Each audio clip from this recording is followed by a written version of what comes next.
Bonjour tout le monde, bienvenue à l'émission Pour de vrai. Encore une fois, c'est une joie pour moi d'être avec vous aujourd'hui. Et c'est la première fois qu'on se voit en 2023. On s'était laissé la saison passée à la fin de 2022 avec Gerdy Charles où on avait présenté sa belle collection de livres. Et cette année, je suis vraiment contente de vous revenir au mois de février. C'est pas n'importe quel mois, le mois de février. On le connaît très bien sous le mois de l'histoire des Noirs. Si vous ne le saviez pas, réveillez-vous là. Ça fait des années que c'est comme ça. Donc, c'est le mois de l'histoire des Noirs et c'est impossible de finir le mois sans en parler sous un angle habituel ou sous un nouveau jour, peut-être. On va voir, ça va dépendre de mes invités aujourd'hui. Alors, aujourd'hui, j'ai vraiment le privilège d'avoir avec nous Pasteur Michael, que vous connaissez déjà. Salut Michose. Ça va? Ouais, toi? Alright, ça va super bien, merci. Alors, les gens te connaissent, hein, directeur de la radio et fusion. Puis aujourd'hui, j'ai décidé que tu t'asseyais ici avec nous. Ouais, je suis honoré d'être là. Super. Et sans plus tarder, je vous présente Vladimir Jacques, réalisateur. Quel privilège. Vlad, Oui. comment ça va? Ben, j'ai trouvé que c'était spécial qu'on m'invite pour un sujet aussi, comment dire, d'actualité, pour visiter notre zone grise. Moi, je suis un blagueur. Hein. J'ai entendu moi l'histoire de l'ange, je suis comme, je suis bon invité. Tu sais pourquoi je l'ai fait? Parce que quand on a des discussions et des échanges, tu es un gars qui a de la jasette. Et le fait que tu es dans la réalisation de films, je me dis, pour réaliser, il faut avoir tout un imaginaire. Oui. Est-ce que je me trompe? Oui, il faut être visionnaire. Il faut être visionnaire. Il faut avoir un certain angle sur la vie et le monde. Exact. Exact. Alors, je suis quand même très calée d'avoir pensé à ça. Alors, j'ai bien fait d'accepter. J'ai vraiment bien fait d'accepter. Je me dis pas mieux que quelqu'un qui met en image la réalité. Exactement. Wow. Ah, voilà. Alors aujourd'hui, je pense que ça va nous donner... parce que quand on parle de ce sujet-là, des fois, on le fait avec, je sais pas moi, des gens peut-être qui ont écrit sur le sujet, etc. Puis, j'ai l'impression qu'on ressort souvent peut-être avec les mêmes dires. Aujourd'hui, je m'attends à ce qu'on aborde le sujet autrement. OK? Vous savez, l'émission Pour de vrai, c'est une émission sur la radio Effusion. Radio Effusion qui est une radio chrétienne, mais ici, on aborde des sujets ouverts. OK? C'est l'émission sociale de notre radio et il n'y a pas de tabou. Sentez-vous super à l'aise. Ouais. OK? À la maison, on n'aura pas de tabou. On va dire ce qu'on pense aujourd'hui. Puis, prenez tout... vous savez, hein, tout le monde a son opinion. Vous avez la vôtre. Puis échangez, mettez des commentaires aussi. Si vous avez envie de commenter, commentez l'émission là sur la page YouTube. Let's go. Est-ce qu'on y va? On y va. On y va. Ouais, OK. ouais. Alors, ma première question pour vous. En tout cas, moi, je me suis posé cette question-là et j'ai hâte de vous entendre. Vlad, j'aimerais que tu me répondes en premier. Le mois de l'histoire des Noirs, alors tout le mois de février, Oui. est-ce que on a raison d'avoir un mois de l'histoire des Noirs? Est-ce que c'est normal qu'on se dise il y a un mois de l'histoire des Noirs? Vous comprenez ma question? Oui, je comprends. Je Ok. comprends. Pour moi, tout texte hors de son contexte est un prétexte. Ah. Ok? Ok. Alors, je vais expliquer qu'est-ce que je veux dire par là. Le mois de l'histoire des Noirs, il faut déjà connaître le contexte. Ok. Pourquoi il a été créé Mhm. et quel a été le but. Ok. Du temps en 1976 où ça a été créé, le créateur c'était Carter Woodson. Mhm. Il voulait d'une part que les Américains puissent être au courant de l'histoire des Noirs américains et non seulement à propos de l'esclavage, mais même avant l'esclavage. Il y a toute une histoire. On n'est pas apparu dans les arbres comme des singes tels qu'on nous a éduqués. Ok. N'est-ce pas? Donc, ça, c'est d'une part. Alors, aujourd'hui, est-ce que le mois de l'histoire des Noirs est important? Dans ce sens, oui. C'est important pour que, alors, au-delà des Américains, je dirais même la population globale, puisse être au courant aujourd'hui. Hey, les lumières de circulation, qui a créé ça? Un Noir. Le cellulaire, une Noire, etc. Je pourrais développer là-dessus. Oui. Est-ce que le mois de l'histoire des Noirs, maintenant, peut être différent dans 50 ans, dans 100 ans? Ça, c'est à voir. Ok, j'aime ce contexte-là, Mm. parce que comme tu as dit, tout contexte hors de son contexte est Contexte. que prétexte. Ok, je l'ai eu, je l'ai eu, je comprends ce que tu veux dire, parce que vraiment, nous, plusieurs années plus tard, on se dit juste, ben voyons donc, surtout où est-ce qu'on est rendu en 2023, je suis aussi importante C'est que ça. n'importe quelle autre race. Alors je me dis, mais pourquoi il y a un moi qui m'identifie? Nous, puis les enfants, nos enfants, ils se posent cette question-là aussi. Mais effectivement, c'est un bien fondé. Donc, je pense que c'est une bonne chose qu'on a commencé comme ça et qu'on ramène le contexte J'aime ça. Qu'est-ce que tu en Moi, penses? moi, j'aurais dit que justement, j'allais aller dans le sens de Vlad, dans la perspective de dire que il faut une histoire à quelque part, il faut connaître son histoire. Puis une personne qui ne connaît pas l'histoire est appelée à la répéter, mettons. C'est ce qu'on dit souvent. C'est que si, admettons, on n'enseigne pas aux autres races, si on peut dire le mot race, aux personnes d'autres couleurs, mettons, que voici ce qui s'est passé dans l'histoire, voici si on prend l'histoire d'Haïti, mettons, voici ce qui s'est produit et tout, ils auront peut-être ce manque d'information, je sais pas, ce manque de culture, puis peut-être que ça va les garder un peu, disons, dans une zone grise où ils vont peut-être répéter les erreurs de, je sais pas, leurs ancêtres ou des affaires de même. Néanmoins, moi, le fait que justement, j'allais le dire tantôt, le fait qu'on m'étiquette avec un mois, puis on a choisi, pas le meilleur des mois, là. C'est le mois le plus court. Et dans le passé, c'était le plus froid. On est correct pour ce mois-ci, mais c'était le plus froid. Okay. Fait que pourquoi c'est ce mois-là? Puis surtout, comment ça se back, en fait. Comment je dirais, la lumière qu'on essaye de projeter dessus, est-ce que c'est vraiment cette publicité-là qu'on veut? Fait que c'est la façon dont on présente que je trouve que ça fait pas honneur à notre, vraiment, notre culture, à notre identité. Oui, si je pourrais juste enchérir, dans un point de vue plus local en parlant de Montréal, de Québec, on a nos parents qui sont venus sortis d'Haïti alors. De la communauté noire, haïtienne, sortis d'Haïti. Et c'est sûr que leur vision des choses n'est pas la nôtre. Nous, on a connu la valeur du mois de l'histoire des Noirs. En passant, on va peut-être en parler plus tard, parce que justement, ce que je vais dire par rapport à ça, Vlad, on va un peu voler la vedette à Michro, c'est que tu vas parler de Montréal, mais honnêtement, il y a une bonne partie de mon histoire qui est rattachée à Haïti, parce que ça fait au moins 20 ans, 22 ans que j'ai gardé vraiment dans mon backpack d'Haïti, puis justement, je peux vraiment avoir une vision comme nos parents aussi. Ah, c'est bon à savoir, parce que moi, je suis né ici. C'est ça, c'est la différence. On va en parler. On va pas parler de la vedette. Non. Ce sera pas de podcast. On change d'émission. Mais justement, au moins, ça va vraiment faire un genre de melting pot, puis comment on va parler justement. C'est intéressant parce que Mickaël est un rescapé du tremblement de terre en Haïti. J'ai vécu le 2 janvier en fait. Oui, 10 heures sous les décombres? À peu près 8 heures. 8 heures? 8 heures sur les décombres. Sur les décombres à l'école, à mon université, puis justement, je peux quand même en parler. Ça, c'est pas une autre émission? C'est ça. Dans le studio? Écoute, c'est la seule personne à prête assis pour participer. Justement, c'est interpellant aussi pour le mois de l'histoire des Noirs, parce que justement, je viens de ce pays-là, qui a été le premier justement à... alors, on vient tous là-dedans, mais j'ai grandi, j'ai baigné là-dedans jusqu'à mes 25 ans, de ce pays qui a été le premier à dire aux colons français que assez c'est assez. Oui. J'en ai des frissons. Fait que non, on n'accepte plus d'être esclave, puis c'est ça. Mais ça m'amène à vous poser la question, est-ce que, Vlad, toi, là, on est dans l'histoire et tout, mais toi, personnellement, quel impact que ça a sur ta vie? Puis sois honnête, est-ce qu'il y en a un? S'il n'y en a pas, il n'y en a pas. Mais s'il y en a un? L'impact que ça a sur ma vie, présentement, c'est que j'utilise comme plateforme. Et c'est dans un point de vue commercial. Okay. Je m'explique. La communauté noire, aujourd'hui, elle n'est pas unifiée. Et c'est à moi de choisir, est-ce que je mets mon énergie à chercher à unifier les Noirs au sein de la communauté noire, ou, avec le nombre d'années qui me reste à vivre, faire la volonté de Dieu en utilisant cette plateforme-là. Le mois de l'histoire des Noirs est reconnu par les différents paliers gouvernementaux, municipal, provincial, fédéral, par des institutions financières aussi. Oui. Donc, en utilisant cette plateforme-là, oui, je me dois de m'exposer et aussi, comme on le fait aujourd'hui, de véhiculer ma philosophie par rapport au mois de l'histoire des Noirs et aussi, me renchérir. Je suis un homme d'affaires, je suis un entrepreneur. Donc... Pas fou, le bonhomme! Tu sais que c'est vraiment d'ouvrir mes yeux, là, en pleine caméra. Je suis presque gênée.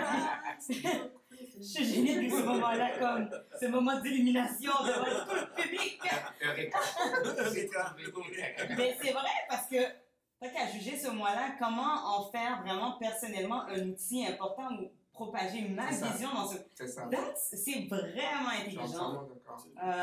Oui, tu rajoutes quoi là-dessus? Parce que toute publicité, bonne ou mauvaise, en est une. Oui. On peut vraiment profiter de ce mois-ci avec la petite marque d'attention qu'on a, justement, pour se valoriser, se faire voir, puis se faire valoir, justement. Puis je compatis aussi à ce que, en fait, Vlad a dit par rapport au fait qu'il y a ce manque d'unification de notre communauté, justement. Oui. Puis ça devrait nous interpeller. Est-ce que c'est ça qu'on veut? Je ne veux pas parler d'autres cultures, mais j'ai au moins en tête la culture juive. On voit comment eux autres, ils se démarquent quasiment. Fait que dans le fond, on peut aussi, au moins pour les 50, 100 années à venir, vraiment commencer à inculquer des choses à nos enfants pour pas que eux autres ressemblent à ce que nous, on est aujourd'hui. Pas que tout ce qu'on a est mauvais, on peut prendre on peut tirer le bon du mauvais, mais on peut vouloir mieux et améliorer notre sort, si on peut dire ça comme ça.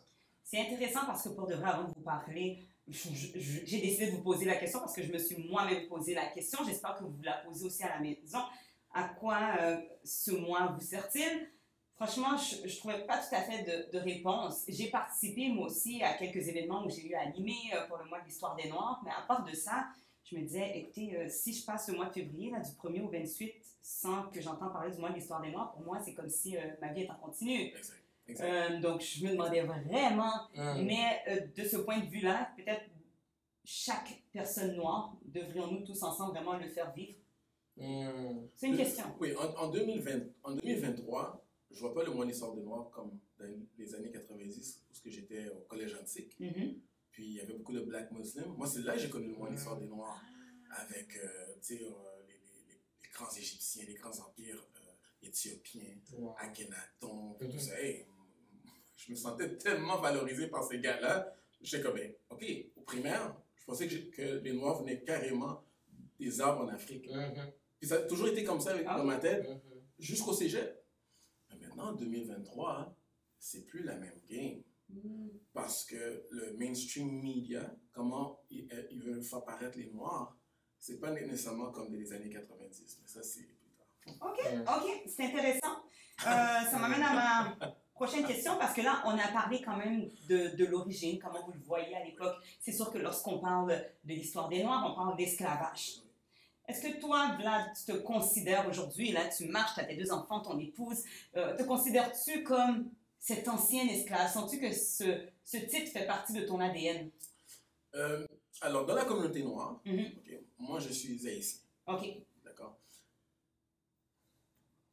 Tu es d'accord avec moi? Il y a une fierté derrière. Il y a une fierté. Mais ce n'est pas nécessairement pour me placer à un niveau plus haut que les autres frères de couleur africains, jamaïcains, trinidadiens. C'est pas ça. Mais je ne peux pas me le cacher aussi. Mes parents, quand ils m'expliquent l'histoire d'Haïti, on est le premier peuple noir à avoir amené notre indépendance. On était des esclaves assujettis par l'esclavage et on a pu se révolter, se rebeller pour prendre possession d'un pays qui aujourd'hui s'appelle Haïti. Je comprends. Alors ça, c'est d'une part. Mais ce n'est pas nécessairement qu'est-ce qui me définit étant sur Terre, présent, étant vivant. C'est pas... La première chose qui me définit, ce n'est pas l'esclavage et ce n'est pas nécessairement la couleur de ma peau, ni ma culture. Moi, étant quelqu'un croyant, et un Jesus freak, like people call me, je suis un enfant de Dieu. Et ça, c'est la base de ma pyramide. La base de ma pyramide, je suis enfant de Dieu. Ensuite, je suis un homme. Et ensuite, je suis un homme noir. Tu vois? Donc, avant que je vois l'actualité, mes enfants, la vision de mes projets d'affaires, je ne vois pas avant comme étant un homme noir. Je vois comme étant avant tout un enfant de Dieu. Sur les promesses que Dieu a pour moi, sur l'appel qu'il y a sur ma vie. Et ensuite, je dois quand même reconnaître que je suis un homme avec les forces, les faiblesses, avec ce qu'on attend de moi. Et ensuite, je suis un homme noir. Donc, l'aspect esclave ne fait pas partie de la pyramide. OK, donc ça ne fait pas partie de ta pyramide. Mais tu vois, l'esclavage puis le concept du noir, pour moi, ça ne devrait pas se mélanger dans ma tête à moi. Pourquoi? Parce que c'est comme péjoratif.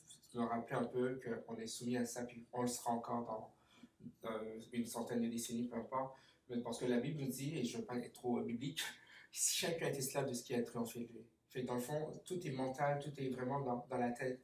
Est-ce que tu te laisses vraiment triompher par ta couleur de peau, ce qu'on a dit sur toi? Parce que tu vois, il y a beaucoup de gens qui, jusqu'à présent, malheureusement, dans notre communauté, ont été étiquetés, si on prend le cas de Piqué, Souban ou autres, puis il y en a parmi eux qui, malgré les étiquettes, se sont rendus très loin. Mm.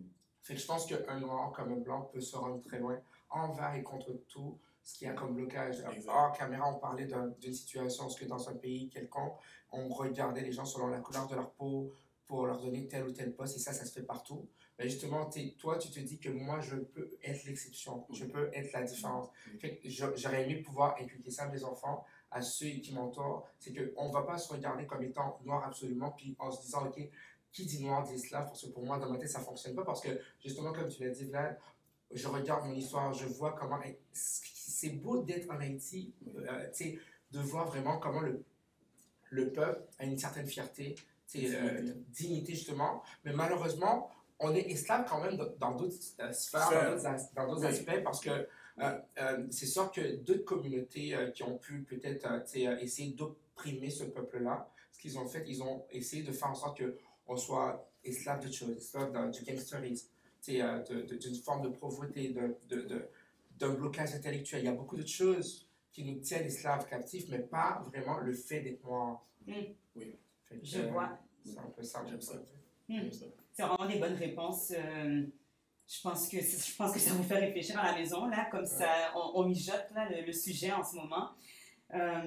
Mais si vous voyez quand même une photo d'un esclave, c'est sûr que dans votre fort intérieur. Le dernier film de Will Smith, peut-être, je sais pas. J'ai pas encore vu. Moi non plus. En plus, il parle d'une communauté haïtienne, en fait. C'est un haïtien, justement, qui a peut-être, on ne sait pas comment, il a été aux États-Unis, puis justement, je ne veux pas me la publicité pour le film, mais lui, justement, il va aller au-delà de ce qu'on pense de lui. Il va vraiment surmonter tous les obstacles qui étaient devant lui, puis je laisse un peu les choix. Je trouve ça tellement important, c'est parce que, comme tu as dit, si je vois la photo d'un esclave, ça, c'est une chose. Mais je prends aujourd'hui des hommes et des femmes, je prends par exemple Piqué Souban, qui pour moi, c'est un exemple parfait.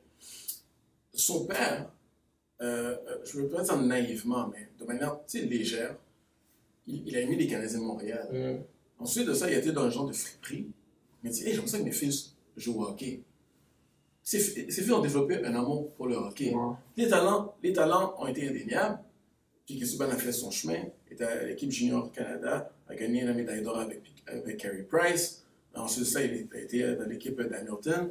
Arrivé en 2008, pendant les playoffs, quand un défenseur s'est blessé, je ne sais pas c'est qui, ils l'ont rappelé pour jouer pour les Canadiens.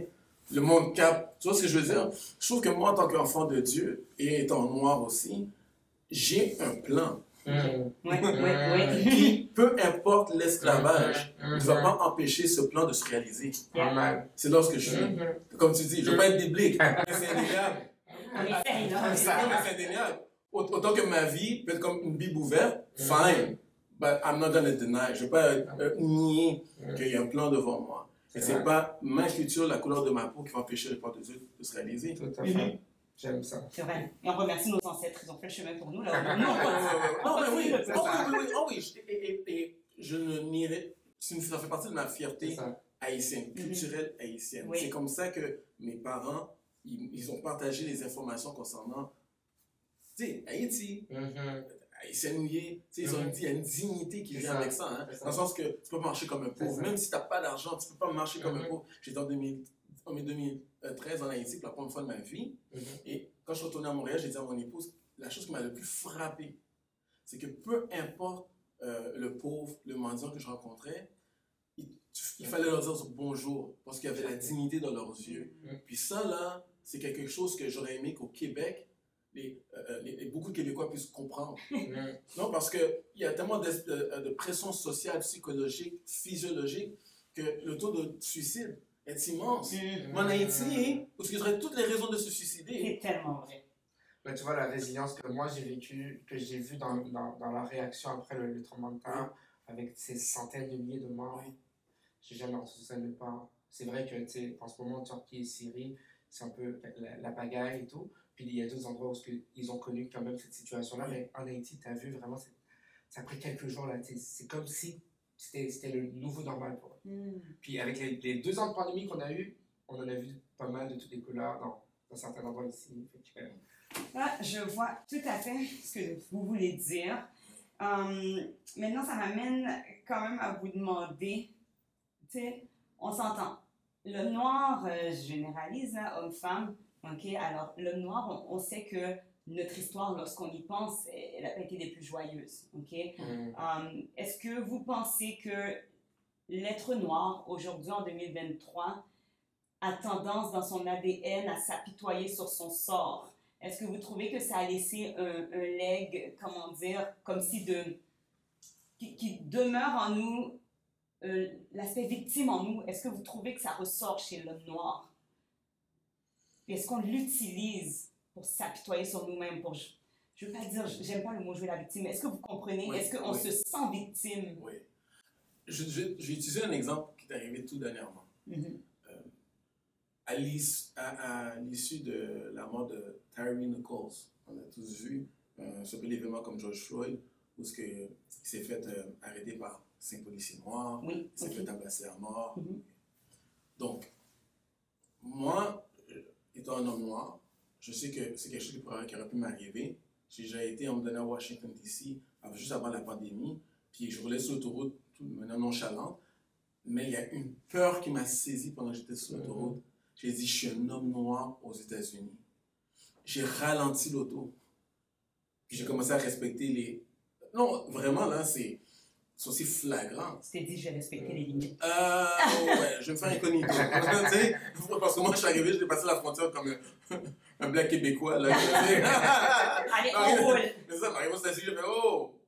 Maintenant, quelques jours après, justement, le drame, j'étais à l'Aresta, puis j'ai vu un policier qui a remplacé qui a pris la place de la brigadière parce qu'il faisait super froid. Je pense que c'est un vendredi parce qu'il faisait extrêmement froid. Il a fait comme moins 30, moins 35. Moi, j'ai baissé ma vitre, puis lui m'a vu, puis j'ai fait signe de venir.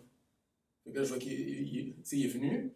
Il faut comprendre, 2 jours avant, la vidéo a circulé. Une semaine avant, la vidéo a circulé partout. Oui. Puis là, je lui ai dit, c'est pas la place de la brigadière, tu fais du overtime? Il dit, je ne vais pas laisser de l'argent comme ça sur la table, moi je vais me le ramasser. Et c'est pas pointé, mais là j'ai dit, hey, je comprends, il fait froid. On a une conversation casual. Mais ça, c'est à moi de faire le setup. Moi, je ne marcherai pas dans la peur. OK. That's not my game. That's not my game. Maintenant, je suis au courant d'une chose. C'est qu'en étant aux États-Unis, je ne pourrais pas avoir la même mentalité que j'ai ici. Il faut que je sois réaliste. Il faut que je sois. Combien d'hommes noirs, de femmes noires, qui ont trouvé la mort en faisant absolument rien. Donc, je suis réaliste, mais je ne laisse pas la peur ou bien le sort s'appliquer dans ma vie. Ça nous ramène aussi pas loin de chez nous, ici au Québec, avec l'histoire de camarades. Oui. Point de vue statistique, est-ce que le taux est plus bas au Québec? Dans le sens que, comprends, je sors des chiffres, hein. Je suis analyste aussi. Donc, je regarde les chiffres avec un certain recul. Je suis à l'aise quand même à Montréal. Je suis à l'aise.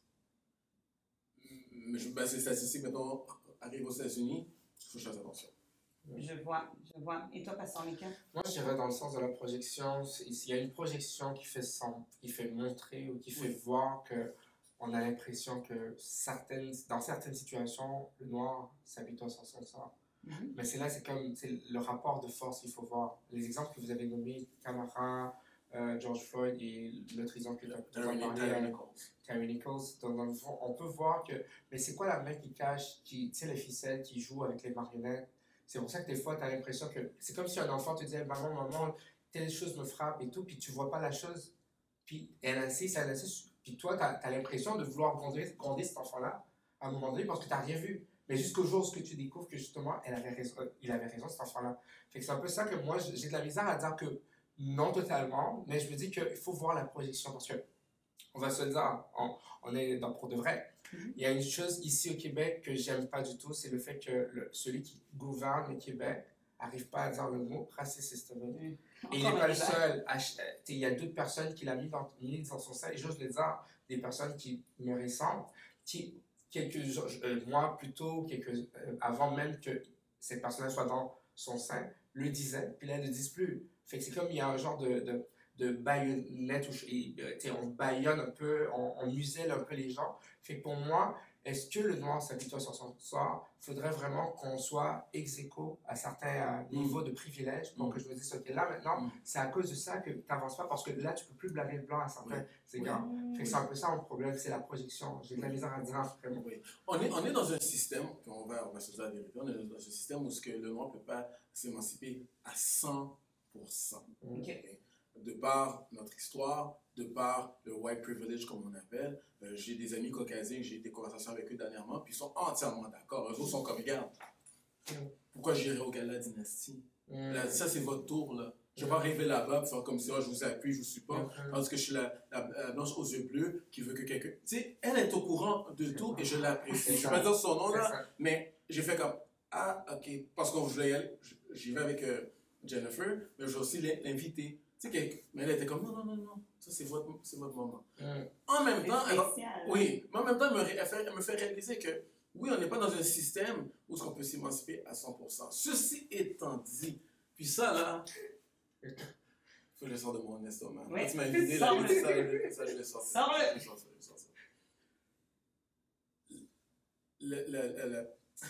La communauté noire à Montréal, au Québec, ne pourra, c'est malheureux, mais je ne le vois pas, en tout cas ce ne sera pas de mon vécu, ne pourra pas être aussi fort au niveau de l'unicité de d'autres communautés. Et c'est chiant que je dis, mais là je vais expliquer. Peux-tu dire à la femme que tu dirais ça? Elle va me voir. Je vais dire le contexte maintenant. Le texte en contexte n'est que prétexte. Alors je vais vous dire le contexte. Dans les réseaux sociaux, tout récemment, je pense que c'est même sorti aujourd'hui, peut-être que je me trompe, il y a sur la couverture du magazine Vogue, Rihanna avec A$AP Rocky, puis A$AP Rocky qui tient son enfant. Premier commentaire, on est tanné que tous les hommes noirs, comme en avant-plan maintenant, sont féminins. Oui, le premier commentaire, les gens disent on est tanné. Où est l'homme noir masculin? Alors déjà là... Commentaire qui vient d'un homme noir? Oui. Okay. Mais il y a d'autres personnes noires qui disent on croit à l'émancipation de l'homme, du noir libre. Donc vient maintenant cette division, il y a un cratère. Qui se fait entre les LGBTQ de la communauté noire, les conservateurs de la communauté noire, les vaudouisants de la communauté noire. Maintenant, il y a les cratères. Là, maintenant, tu commences à voir des pièces. Où avant, il y avait comme c'est homogène, un peu, ou hétérogène. Là, maintenant, OK, tu vois les vraies séparations. Maintenant, comment unifier tout ça? Est-ce qu'on est prêt à accepter nos différences et à avoir une seule voix? C'est fort. En 2023, la valeur du moins de l'histoire des Noirs, comme j'ai dit, par rapport aux années 90, c'est une chose. Mais dans 50 ans, 100 ans, c'est avec qui les têtes d'affiche qui va représenter la communauté noire? Mais tu sais, tu dis ça, puis c'est un petit peu normal que c'est comme ça. Oui. Parce que nous, on a décidé dans un mois de nous unifier, mais un peu comme la personne avec la couleur blanche, on peut dire qu'un arabe est blanc, un juif est blanc. Un Québécois est blanc. Exact. Donc, ils ne sont pas appelés à s'unir.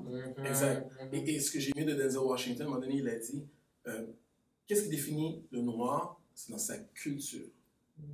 C'est dans sa culture. Qu'est-ce qui définit le juif? C'est dans sa culture. C'est pas nécessairement la couleur de sa peau. Parce que je ne peux pas différencier, moi, les certains maghrébins, puis des Italiens, des Grecs, puis des Arméniens. Je peux pas qu'est-ce que tu comprends? Moi, je veux dire, quand ils s'en vont dans un lounge, là, puis je vois 5 têtes, cheveux noirs, je suis comme. Je ne vais pas jouer à ce jeu de société-là. Je perds. On dirait que le noir, on a tenté de s'unir quelque part ou d'être solidaire pour une chose qui nous a retenus ensemble dans le passé, c'était l'esclavage. C'est le dénominateur commun. Il n'y a pas d'autre. Ok, on ne faut pas notre histoire. On pourrait faire semblant, ça va rajouter au montage. On va rajouter au montage. Mais franchement, et peut-être eux, ils n'ont pas eu ce dénominateur commun-là. On se cherche, mais on n'est pas pareil. Mais ça revient encore avec ce qu'on dit, est-ce que le noir s'apitoie sur son sort ou est-ce qu'on lui impose trop de, je sais pas, trop de préceptes, trop de conditions, trop de fardeaux, si je peux dire ça comme ça, parce que ça, c'est un fardeau, le fait de vouloir unifier, alors que souvent, justement, il y a cette guerre de culture, d'idéologie. Même avec le BLM, on le voit aussi, comment eux, ils voulaient représenter tous les Noirs. Ah, mais là, ça, c'est un autre sujet. Ça, c'est un autre sujet. On va dans une émission. Tu m'éviteras. Part 2. Ok, part 2. Parce que Je viens. moi, c'est un gros terrain, là. C'est difficile, c'est lourd. Laissez des commentaires. En fait, ça va nous inspirer pour la partie 2. Parce que j'imagine que vous avez tous votre opinion. Chaque opinion est valable. Mais on s'entend sur quelque chose. Hein. Maintenant, je vais fermer cette parenthèse-là. Parce que ça sera une émission 2. Cependant, ça me ramène à le fait que justement on se cherche tellement, les Noirs et tout. On cherche notre succès, on cherche à être reconnu et tout. On se moque de l'histoire des Noirs. Je vous demande maintenant, vous savez, c'est une occasion aussi de mettre en lumière beaucoup d'entreprises avec propriétaires noirs. OK? Alors, on a créé cette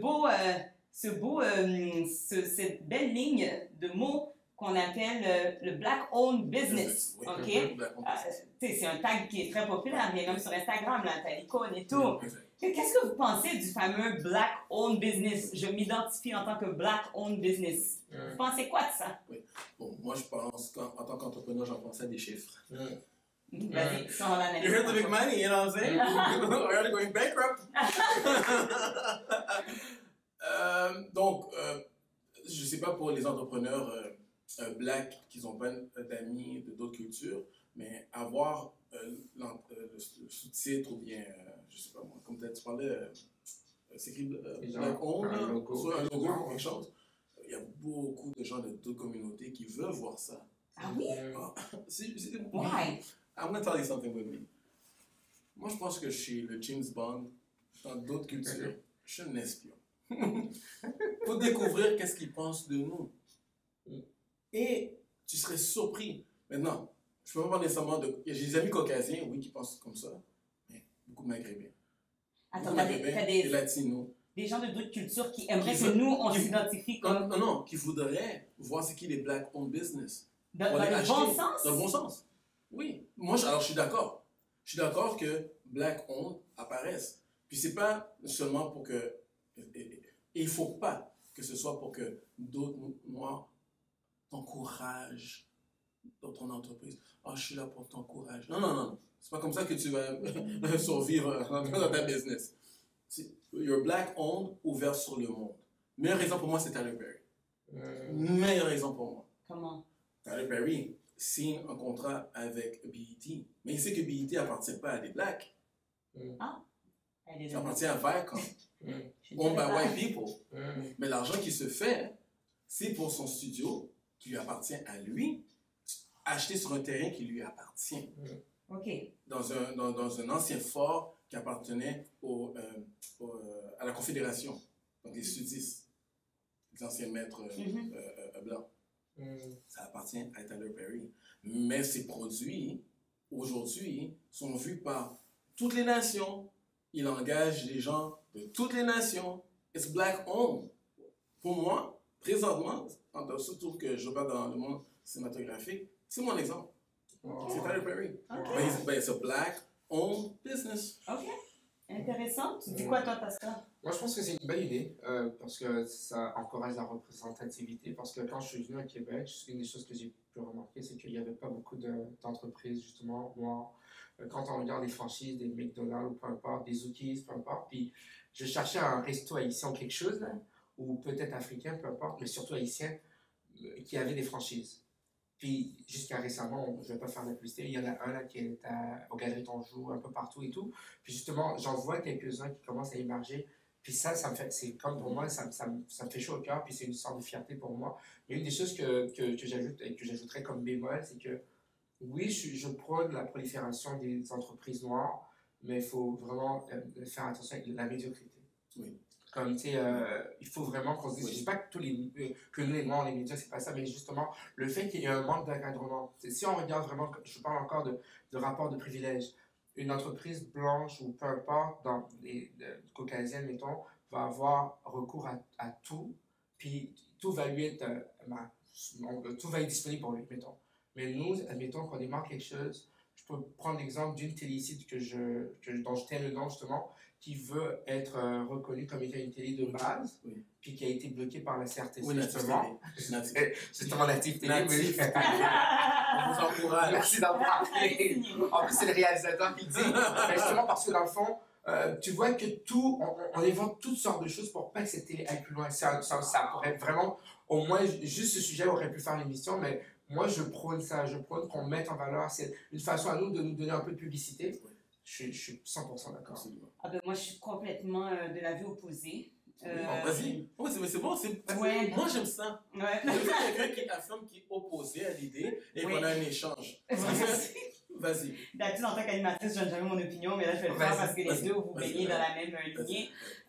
J'apprends, par exemple, je trouve ça intéressant que tu as côtoyé des gens qui, eux, veulent savoir. Mais moi, dans mon expérience, on est propriétaire d'une entreprise depuis 30 ans et ça a été... on a eu des personnes de... Puis on s'entend, moi je suis une fille, les gens qui me connaissent, vous savez, hein, je suis l'amie de tout le monde. Alors, je suis la personne la plus joviale qui n'y a pas, j'aime toutes les cultures, j'aime tout le monde. Cependant, c'est pas toujours réciproque. Dans ma naïveté d'amour, là, d'aimer tout le monde, des fois ça arrive que j'ouvre la porte pour une visite, puis la personne, dans le faciès et tout, ça dit « Waouh, t'es noir ». Vous comprenez, je l'ai vécu à maintes reprises en tant que directrice. Puis, mais par contre, je sens que je dois faire plus d'efforts que le blanc. Alors maintenant, en démontrant une belle personnalité, ils achètent finalement ma personnalité, mais pas ma couleur. Vous comprenez? Dans l'entreprise, j'ai senti que... Alors, mon entreprise est multiculturelle, bien entendu, parce que je suis dans le domaine de la petite enfance. Mais ça a pris que... ça prend que ma personnalité, ou des fois, lorsqu'ils m'ont parlé au téléphone, mon accent ne dit pas que je suis issue de la communauté noire. Arrivé sur place, ils le voient. J'ai vu ceux qui étaient inconfortables, comme ceux que ça ne leur dérange pas du tout, parce qu'ils ont compris qu'on est dans une ville multiculturelle, ou l'autre que il y a un étonnement, mais ma personnalité a peut-être su me démarquer d'autres de mes frères et sœurs. Et c'est pas que mes frères et sœurs en entreprise ne sont, quand je dis mes frères et sœurs de sang noir, là, de couleur, quand je dis que je me démarque peut-être de d'autres, c'est juste que certains sont plus proches de la racine de notre culture et peut-être que les autres ne comprennent pas cette culture-là. Donc, c'est pas qu'ils sont mauvais, ils sont juste sont un peu plus ancrés dans la culture haïtienne et eux, c'est l'incompréhension de cette culture. Peut-être que moi, j'arrive peut-être à aller, étant né au Québec, peut-être qu'on arrive à se comprendre puis ils voient que, elle est peut-être de l'autre couleur, mais on parle le même langage, elle et moi. J'ai beaucoup d'espoir pour la génération future. Je pense pas que la génération future va te donner de fil à retordre comme ça. On va voir une Italienne qui a peut-être 6 ans, qui dans 20 ans, quand elle aura 26 avec des enfants, je suis persuadé que ce ne sera pas une problématique. Elle va reconnaître avant tout ton caractère et le service que tu donnes. On est dans cette génération transitoire, présentement. C'est une transition. On va en voir qui vont faire comme, ok, c'est noir. Il y en a d'autres que eux autres sont comme, ok, est-ce que les enfants sont en sécurité ici? Tu vois? On est dans cette transition. Mais je regarde l'avenir avec espoir. Mais tu vois, j'aime ce que tu me dis, ça me fait réfléchir parce que, pour ceux qui ne savent pas, je suis pasteur depuis presque 6 ans, depuis 2017 à peu près. Puis pendant les 5 premières années de mon pastorat, j'étais pasteur d'une église noire, vraiment noire, haïtienne, pas multi-ethnique. Mais dans la radio, justement, tu l'as vu avec la pandémie, la radio attirait beaucoup de gens de plusieurs cultures, du Maghreb, un peu partout de l'océan Indien, de l'Europe et tout. Puis j'ai pu quand même rejoindre des gens qui ne sont pas de la couleur, mais aussi j'ai transité dans une église où justement, il y a plusieurs ethnies. Fait que dans le fond, je comprends, parce que la représentativité, certes, elle est bonne, de dire, OK, oui, on a un tel qui est noir, oui, c'est comme un peu, un tel est rendu le ministre, on vient d'avoir, mettons, le premier juge de la Cour d'appel. De la Cour suprême du Québec. Aussi de la Cour d'appel, je pense, ou quelque chose du genre. Je pense que c'est la Cour suprême, mais peut-être que je me trompe, j'ai pas fait. C'est ça, fait j'ai pas préparé ça. Mais dans le fond, ce que je veux dire, c'est qu'on est toujours fiers d'avoir ça, de quelqu'un qui nous représente, mais il faut se dire aussi que quand Obama est monté au pouvoir en 2008, là, on avait tous l'espoir que comme Obama, c'était le sauveur des Noirs. Mais justement, il n'était pas le président des Noirs, il était le président de tous les Américains. Oui, exact. Ça, on doit faire attention avec. J'aime comment cette ouverture que tu as pour, OK, le blanc, tu viens à mon entreprise, je te sers comme si, admettons, on avait la même couleur de peau, puis regarde-moi pas, selon mon apparence physique, regarde selon ma personnalité et selon le produit que j'ai. Exactement. Merci pour cet exemple. Parce qu'en 2008, en novembre 2008, le 4 novembre 2008, le gars qui est arrivé sur le stage là, à Chicago, quand tout le monde pleurait, regarde les gens qui pleuraient. C'était le caucasien, le latino, l'arabe, le noir, la personne qui a mangé ceci, c'est un noir. Mm. Dans tout son blackness. Tout son blackness. S'il y a une chose que je peux prendre comme exemple par rapport au Obama, c'est de marcher dans la vie comme ça. As a black man. Mais prêt à servir la population mondiale. I know I'm a black man, mais c'est pas ma culture qui va m'arrêter de penser. Wow. Je vais devoir te laisser sur cette note-là. Part 2, c'est quoi? C'est ça. On a laissé sur notre fin, là. Écoute, On parlait de Black Lives Matter. Si on revient sur ce sujet, on aurait dû écouter l'émission depuis le début du mois et faire les 3 séries, les 3 épisodes d'un coup. Mais écoutez, merci les gars, ça a été vraiment un échange extraordinaire.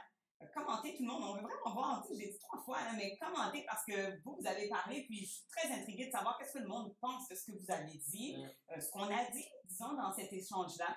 Mais c'était des points de vue tout à fait polis, respectueux et en même temps enrichissants. Donc, merci Vlad. Vraiment, je sais que tu as des beaux projets qui s'en viennent bientôt. Alors, ceux qui ne connaissent pas Vladimir Jacques, directeur, vous savez, les directeurs se font toujours très subtils derrière leur projet. Oui. Mais Vous vous le cachez. on est meurtris par notre âge. Sur Instagram? Oui, Instagram? oui, vas-y, donne-nous ton Instagram. Alors bon, ok, alors deux choses rapides. Une promotion mini qui est Vas-y, parce que c'est comme ça qu'on va rester connecté. Vlad Jacques Director. Donc VLADJACQUSDIRECTOR.